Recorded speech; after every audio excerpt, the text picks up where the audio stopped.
chapter 17 is about the endocrine system, and we're going to talk about, in the beginning, we're going to compare the nervous system and the endocrine system to get started. So the first thing is quick introduction to cell communication. So why do cells have to communicate? So in order for cells to function as tissues and organs and overall as an organism, the cells have to be able to communicate with each other. So like they have to be able to monitor the blood in order to tell the pancreas what to do.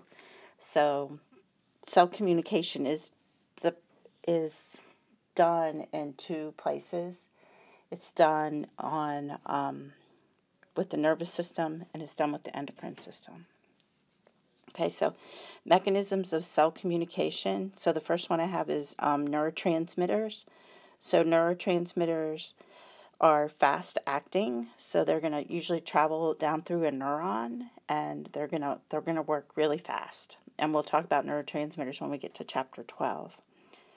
Okay, there is another type of communication that's called paracrine, which is also local communication. So it's not going to be far across your body. It'll be like maybe within the GI tract. Okay, so it might be where something's happening in the stomach and it's going to trigger something to happen in the small intestines. Okay, and then the third mechanism is hormones. Now, hormones are, by definition of the endocrine system, are secreted from an organ into the bloodstream. Okay, so once they get in the bloodstream, they have to travel through it, so they're going to be slower acting. They're not going to be fast within like milliseconds. It's going to take minutes for it to happen. Okay, so components of the endocrine system, and when I put these in this program, I lose some of the pretty stuff. Like I lose some of the bullets and things like that, but that's okay. So a hormone, the definition of it is chemicals that communicate with and regulate other cells. Okay, so we're going to talk about the chemical nature of them. So they can be proteins, they can be lipids, they can be smaller, they can be amino acids.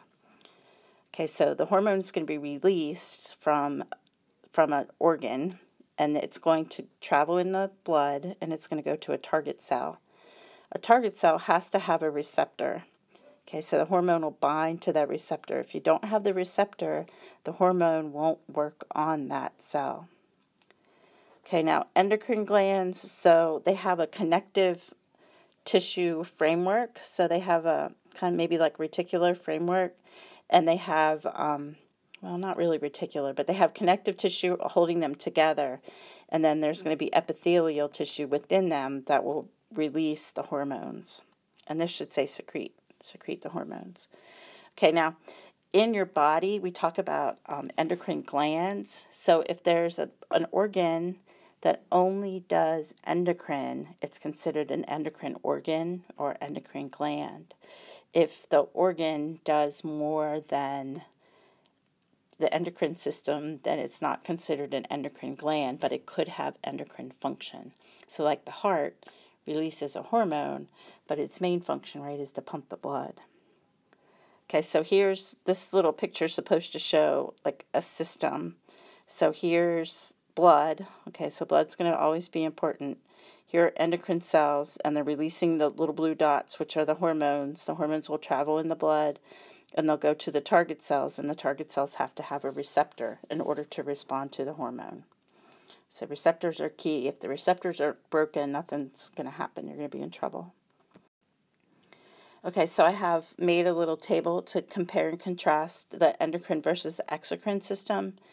So exocrine system usually releases or secretes serous fluid or mucus. Okay, so it's like the GI tract, when it secretes things, those are exocrine functions.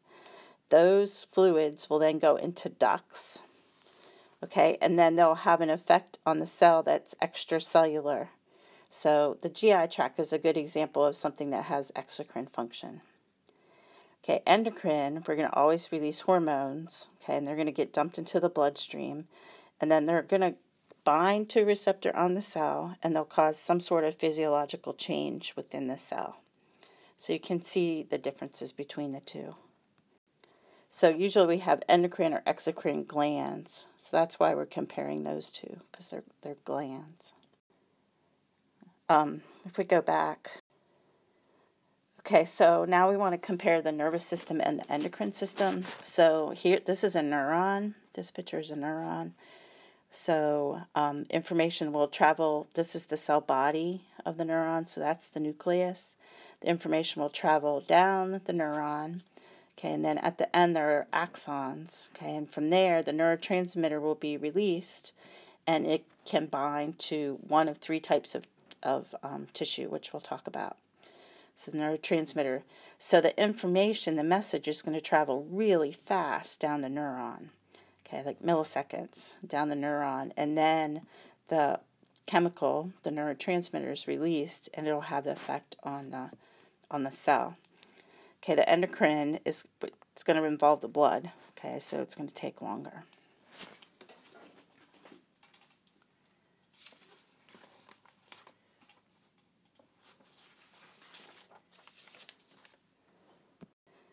Okay, so here I have comparing,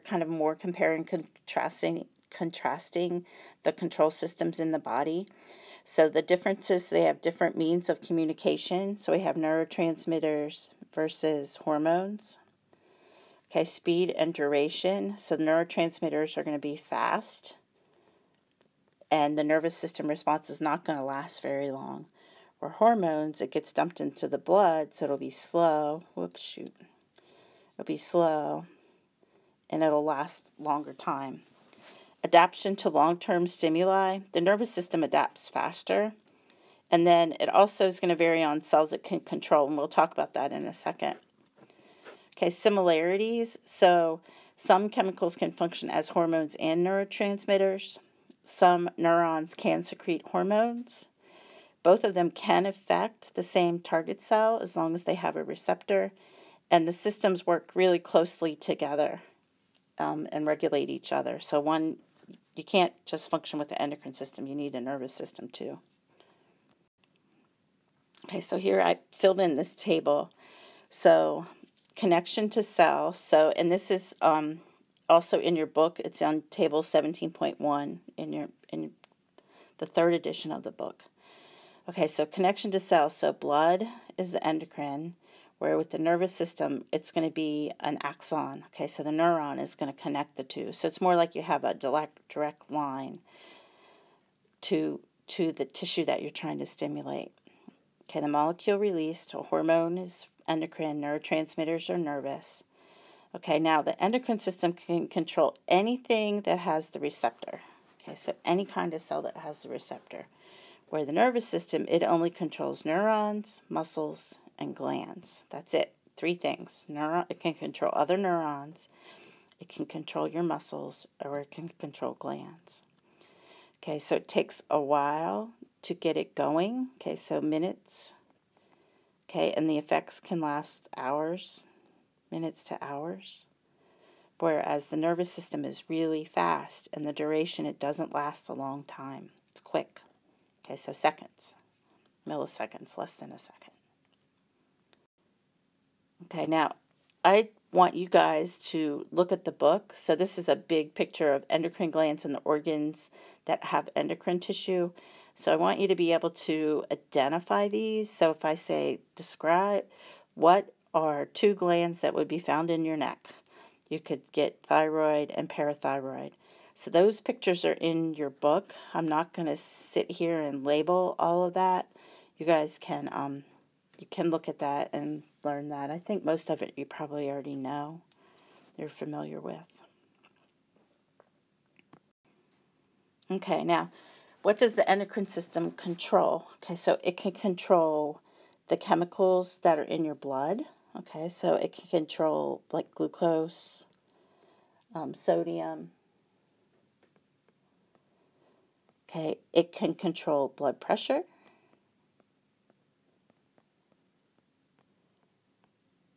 and it can control the volume of water you have in your body. Okay, and that'll help regulate blood too. Okay, they control growth and metabolism. So last night we talked about insulin and glucagon, growth hormone. They regulate digestion and they regulate reproduction. Okay, so those are big picture things that endocrine system is in charge of. Okay, so we're going to start at the hypothalamus. Okay, and we're going to work our way down the body. So the hypothalamus is, I showed you on the model of the brain. So it's kind of like the little bird beak. I'm trying to draw it here. Kind of like the little bird beak, and then the pituitary will hang off of that. Okay, so this is the hypothalamus. Okay, so it's in the middle of the brain. If you classified it in general, you would say that it regulates primitive functions in our body. So things like birth, sex, right, the development of eggs and sperm, and water balance. Okay, now, it releases all of these hormones, and we went over those in lab, so I'm not going to write them all out again. I want you to remember that they always have releasing or inhibiting in their name. Okay, and they're going to go travel down the infundibulum. Okay, so the infundibulum is the part that's up here, right? It's going to connect the hypothalamus and the anterior pituitary, and the pituitary, both parts of it. That's the infundibulum. Okay, so we have growth hormone releasing hormone, growth hormone inhibiting hormone, thyrotropin releasing hormone, gonadotropin releasing hormone, prolactin releasing hormone, prolactin inhibiting hormone, and corticotropin releasing hormone. Okay, so remember, these things are going to be released, and they're going to travel down to the anterior pituitary. Now, I have slides further in the set of notes that talk about the chemical structure of the hormones. But what I did is I went in and I tried to kind of fill in whether the hormones, what category they fit into. So all of these hormones released from the hypothalamus are considered peptides. Okay, so remember, peptides are little proteins. Okay, now the pituitary gland, I wanted to talk about how the hypothalamus and the pituitary gland are connected. And when I put this into this program that I use to record, it doesn't look very pretty, but I think we'll be okay. So the hypothalamo-hypophyseal port is what connects the hypothalamus to the anterior pituitary. Okay, so it's a port. Anytime you see port, it's a connection using blood vessels. Okay, so port and blood vessels go together, so you could kind of think of it as a liquid and a ship traveling through the liquid, the blood. Okay, so the hypothalamo-hypophyseal port is going to connect the hypothalamus with the anterior pituitary. Okay, the hormones from the hypothalamus will be dumped, and they're going to travel down these blood vessels, and then they'll cause an effect in the anterior pituitary. Okay, and I know this picture's in your book, and you can read it in the book. It's all kind of gobbled up here. Okay, now the hypothalamo-hypophyseal tract, anytime you see something about a tract is a connection using neurons. Okay, so it's going to connect the hypothalamus and the posterior pituitary. Okay, so basically what will happen is the hormones are actually made up here. Okay, but they're released from down here. Okay, so the hormones are produced in the hypothalamus in this case. Okay, but they're going to be released from the posterior pituitary. Okay, so this is posterior. This is anterior. Okay, so they're going to get a nervous impulse that's going to tell them to be released. So these are actually connected. The posterior pituitary is connected by neurons. Okay, so it's not a hormone telling these guys to be released. Right, so I want you to know the difference between a port and the track. Okay, which one the port is going to. Okay, so the port's going to the anterior, the track's going to the posterior. Okay. Right, now, lots of times when they put this in the book, okay, they call these pathways of how the hormones react or act together, they call it an axis. So these anterior pituitary axes. So I don't expect you to memorize these, but I just wanted to show you kind of how the pathway works. Okay, so like thyrotropin releasing hormone, right, is going to come from the hypothalamus.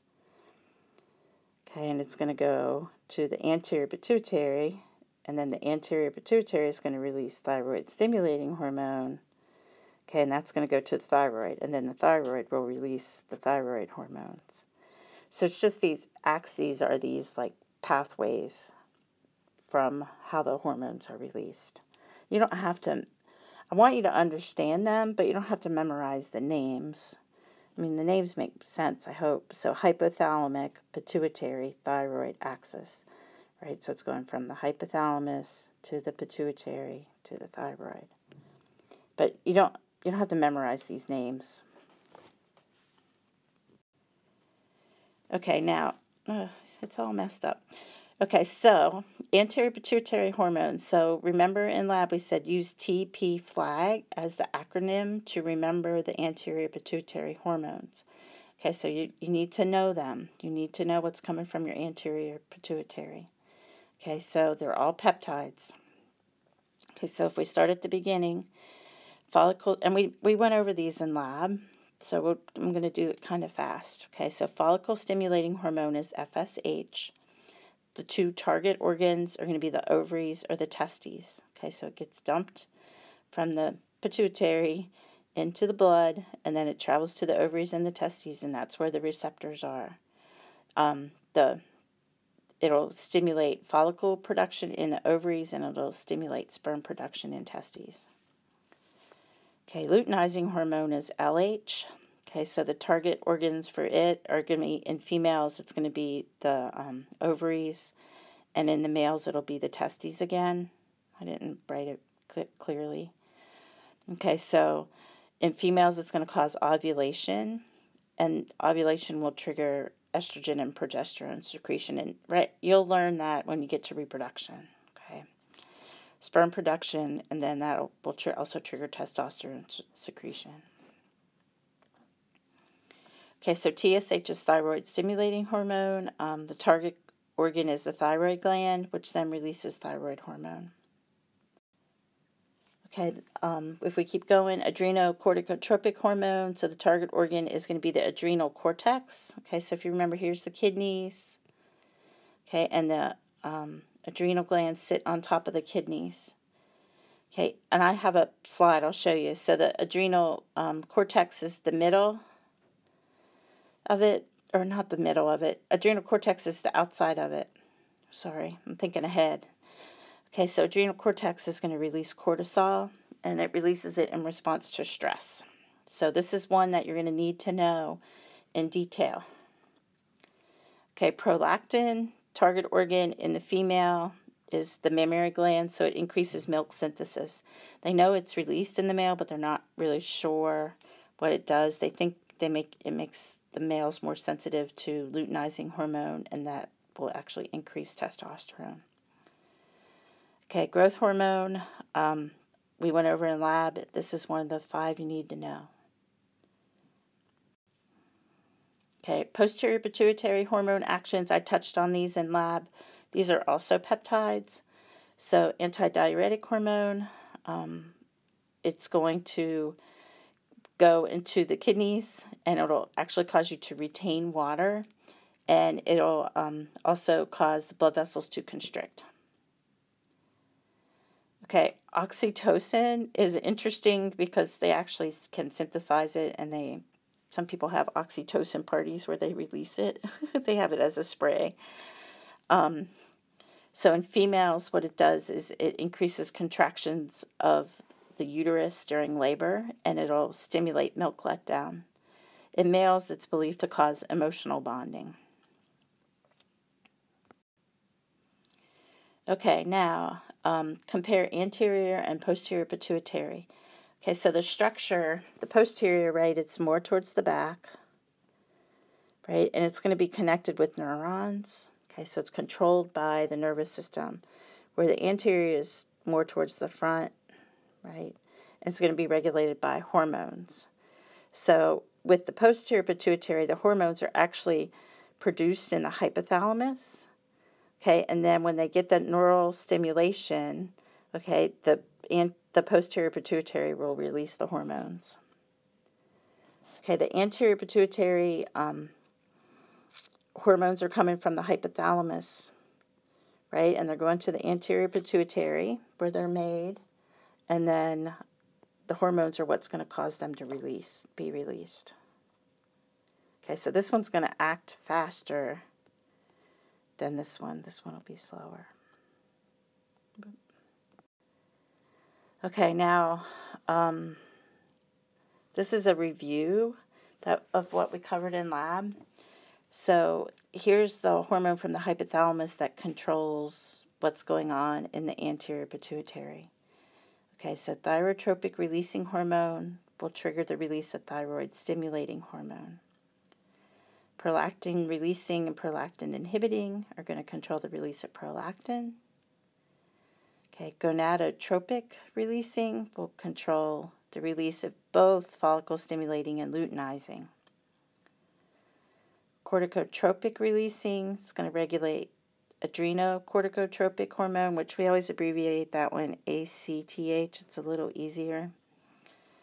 And then growth hormone has releasing and inhibiting to regulate growth hormone. Okay, so I hope you kind of see how it's all related. Okay, now, how's the information from the pituitary controlled? Okay, so we have negative feedback a lot. So an example of negative feedback is thyroid hormone. So if we look here, so here's the hypothalamus, and we're releasing TRH, okay, so the thyrotropin releasing hormone.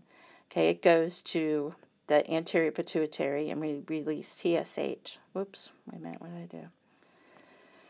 And then that'll go to the thyroid. And at the thyroid, that's where we have the thyroid hormones being released.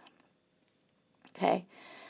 Thyroid hormones will go to the target organs. If thyroid hormone levels start to build up too high, then they will negatively inhibit the release of thyroid stimulating and the release of thyrotropin releasing. So basically what we're doing is if this level goes up, we're saying don't make any more thyroid hormone. We don't need it. Okay, so we don't need to release stimulating, and we don't need to release releasing. And that's negative feedback inhibition. So it keeps these levels under control. So there's a set point of this that we're looking for, and that's being monitored. So when we reach that set point, we don't release these. So we're not making it continuously, because that's a waste of energy, a waste of resources. Okay, now positive feedback would be childbirth. Okay, so when the uterus stretches, okay, we increase the oxytocin release. Okay, and that's going to cause the uterus to contract, and then the uterus will stretch, and then we'll increase oxytocin again. And we keep doing this increase over and over and over again until the baby is born. And then the placenta gets passed, and then it will stop.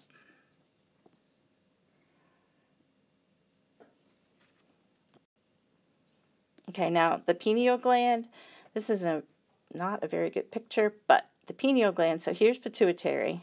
Okay, so there's pituitary.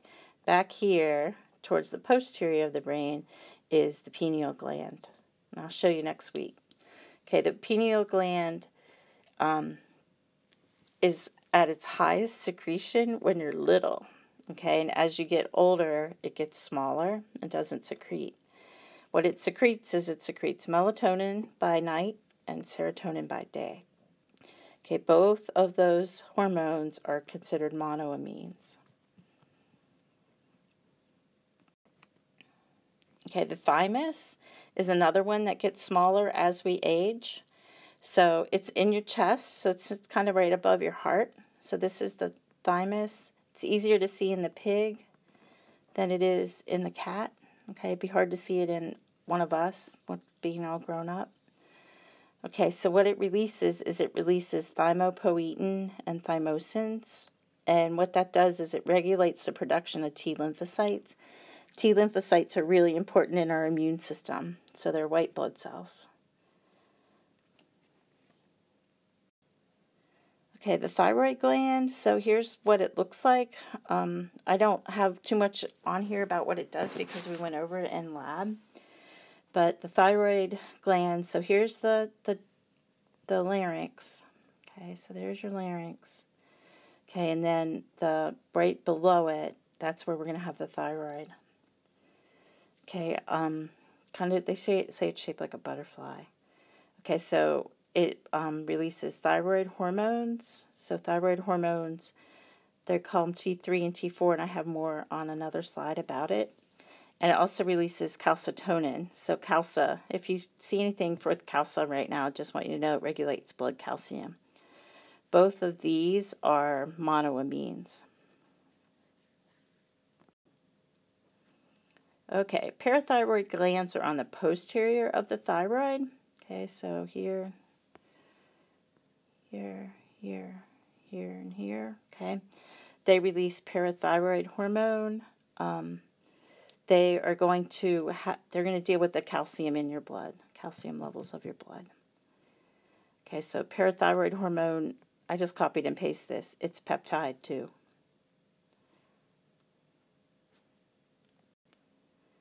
Okay, so this is anatomy of the adrenal gland. I'm not too worried about all of this. I just want you to get the basics. Adrenal cortex is going to be on the outside. Okay, so cortex is on the outer layer, and medulla is the middle. Okay, so the cortex is the outside layer, and the medulla is going to be in the middle. So that makes sense, I think. They understand and they have names for all of the different layers. Okay, so there's connective tissue on the outside of the adrenal gland. Okay, and they have all these named, but I'm okay. You just need to know the cortex and the medulla. Okay, so the adrenal medulla is kind of like the posterior pituitary. Okay, so the adrenal medulla has neurons. Okay, it doesn't have dendrites, but it has these modified neurons. So it doesn't have these axons. It doesn't have this long part, but it's made out of nerve cells. Okay, so they call those cells chromaffin cells. Okay, if the adrenal medulla is stimulated, it causes us to release epinephrine and norepinephrine. Okay, and it would make sense that those needed to be released fast because these are your fight or flight hormones, which I'm trying to... Okay, so these are ones that are going to increase your blood pressure, increase your heart rate. They're going to take more blood to your skeletal muscle so you can run away, increase your respiratory rate. When that happens, okay, we decrease digestion and urine formation, and we put more glucose into the bloodstream. Okay, these hormones are monoamines. They also function as neurotransmitters. Okay, so these ones are funky, but they're going to work fast, okay, be released fast, but then they're going to last for a long time. So I always think of like road rage, right? So somebody might pull out in front of you and you have a really fast reaction, and you have fight or flight, but then it lingers for a while. And it lingers for a while because of the hormonal effects of it, the endocrine system effects. Okay, so now the adrenal medulla will then stimulate the adrenal cortex. Okay, now the cortex is endocrine. Okay, so the cortex is going to release these corticosteroids.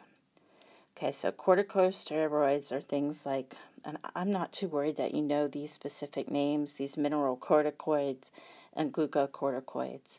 Okay, no, these are steroids. Okay, so they're going to be lipid soluble. Okay, so they're going to dissolve in lipids.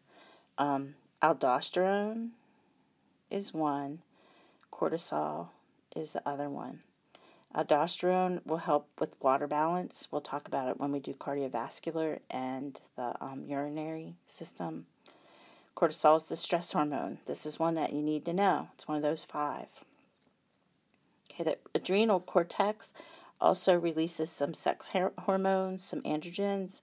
So one of them is DHEA, and it also is a source of estrogen after menopause.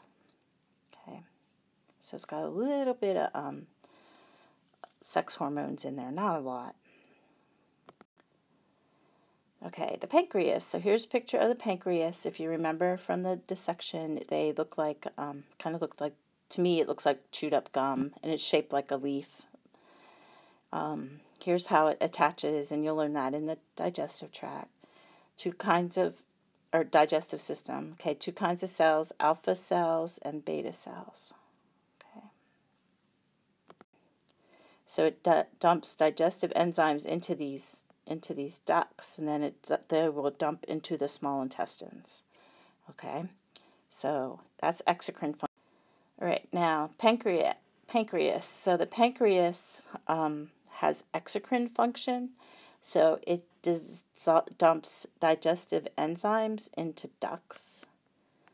Okay, so if we go back, this chapter's endocrine, right? So endocrine, pancreas is going to release insulin, and it's going to release glucagon.